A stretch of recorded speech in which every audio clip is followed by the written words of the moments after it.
What if the greatest tragedies in history were not accidents? What if they were sentences handed down long before the accused were even born? Imagine a poison, not of the body, but of the bloodline. A spiritual sickness passed from father to son, from mother to daughter. An invisible chain of damnation that pulls kings and queens to their ruin. You are standing in the darkest pit of the underworld. Before you is a man, Tantalus, submerged in a pool of crystal clear water. He is dying of thirst. Each time he bends to drink, the water recedes, leaving only cracked mud. Above his head hang branches heavy with the most luscious fruit. He is starving. But each time he reaches, the wind whips the branches just beyond his grasp. This is not just punishment. This is a work of art. A perfectly crafted, eternal torture. The question isn't just what he did to deserve this. The real question, the one that should chill you to the bone, is what horror did his eternal agony unleash upon the world of the living. These are not merely tales of misfortune.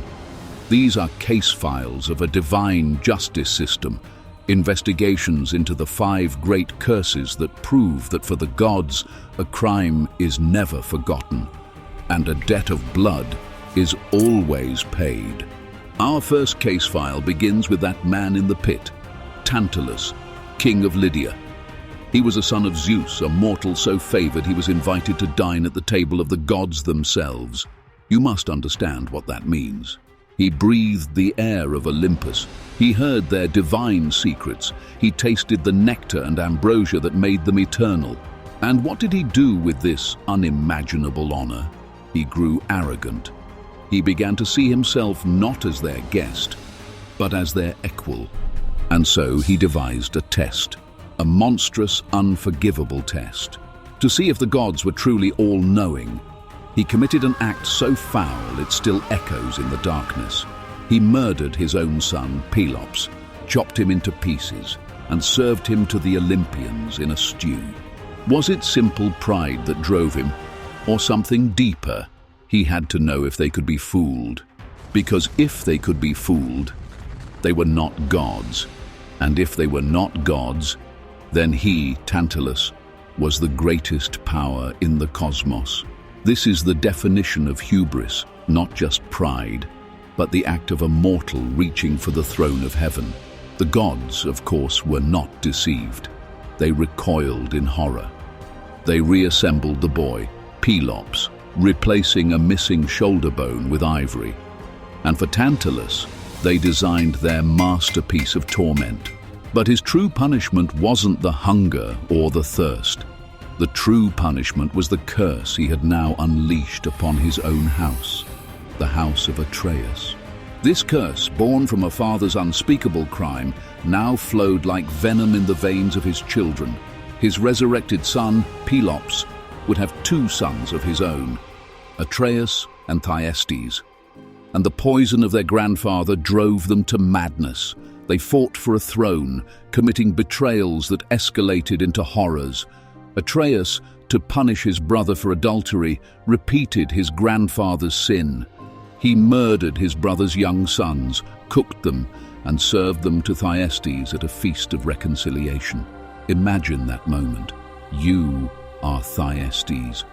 You have just eaten your fill, and your triumphant brother holds up the severed heads of your children. The darkness that enters your soul in that second is not your own. It is an inheritance, a doom passed down from a madman in a pit of eternal thirst. And that doom would follow his family to the shores of Troy, where Atreus' son Agamemnon would be murdered by his own wife, whose lover was the last surviving son of Thyestes. A cycle of blood for blood, sparked by a single, arrogant challenge to the gods. Now, let us follow the thread of fate.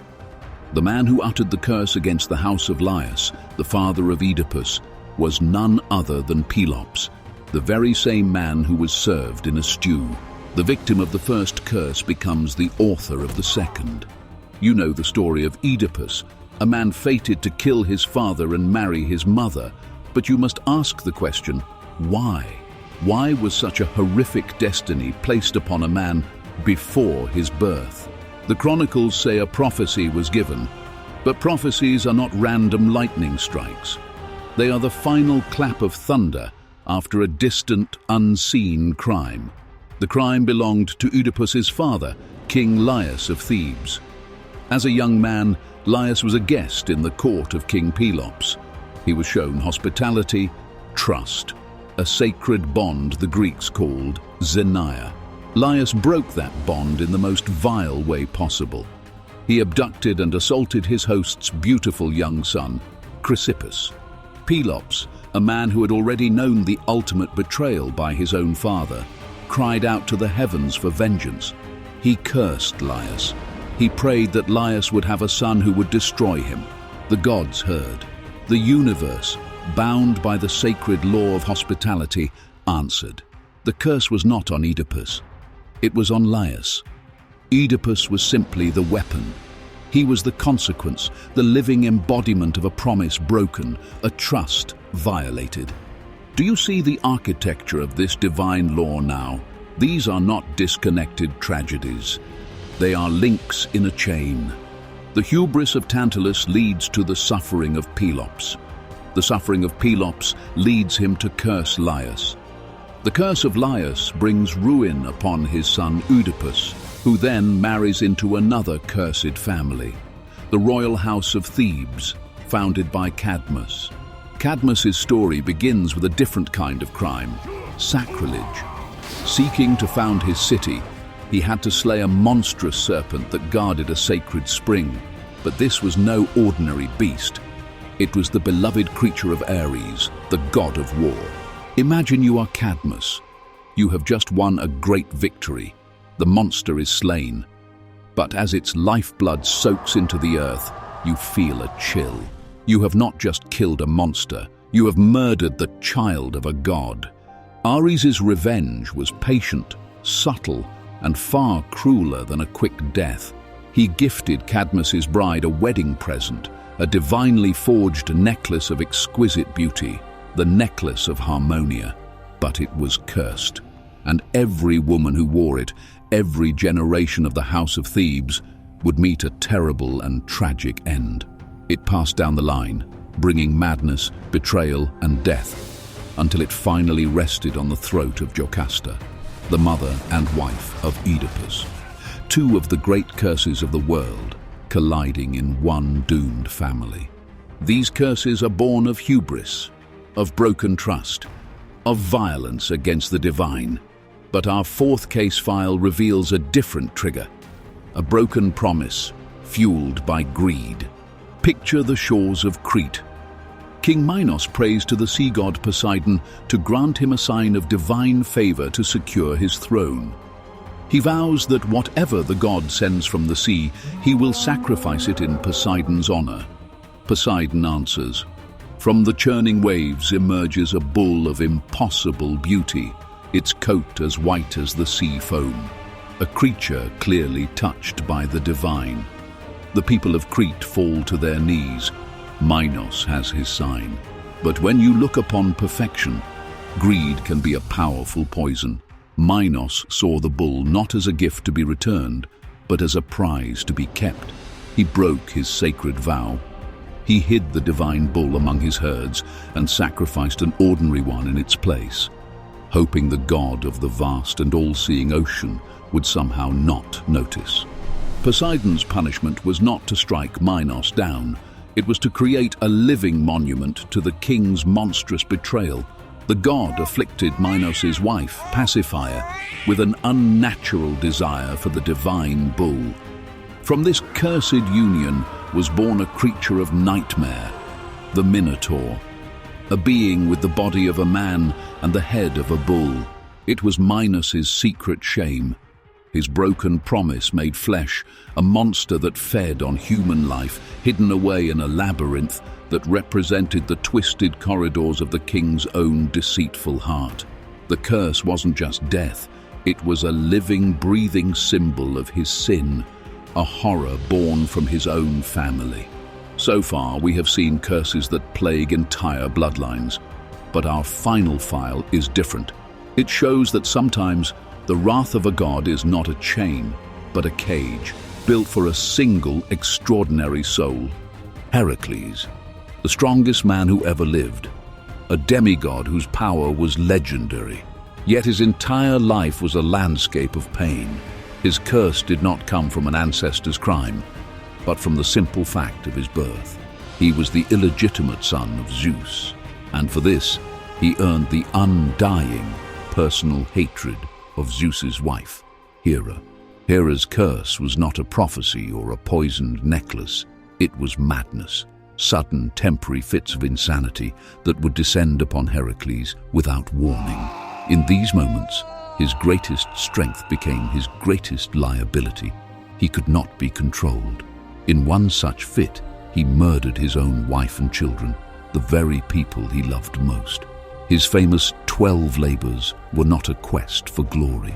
They were an act of penance, a desperate attempt to wash away a blood stain that could never be cleansed. His curse was to be the strongest of men, forever haunted by the knowledge that his own hands, the instruments of his heroism, were also the weapons of his deepest shame. So what have we learned from these 5 cases? The house of Atreus, the house of Laius, the house of Cadmus, the shame of Minos, the agony of Heracles. They are not just stories. They are evidence of a single, immutable law of the cosmos. The Greeks called it Nemesis. Nemesis is not simply revenge. It is universal rebalancing. It is the natural consequence of an action that tears the fabric of cosmic order. When you display the hubris of Tantalus, break the sacred trust of Xenia like Laius, commit sacrilege like Cadmus, or break a holy vow like Minos, you create a vacuum. And the curse is the force of the universe rushing in to fill it. The curse is not the punishment. The curse is the crime, echoing forward through time until the debt is paid. It is a law as real and as inescapable as gravity. And this is the echo that rings down to our own age. These myths are not dusty relics.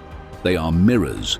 They warn us that our actions have ripples we cannot see, that arrogance invites ruin, that betrayals return to haunt us in monstrous forms, and that the choices we make today can become the chains of tomorrow. The names of the gods may have changed, but the law of Nemesis, the fundamental truth that for every action there is a consequence, for every debt a collection, that law is eternal, and it is always watching.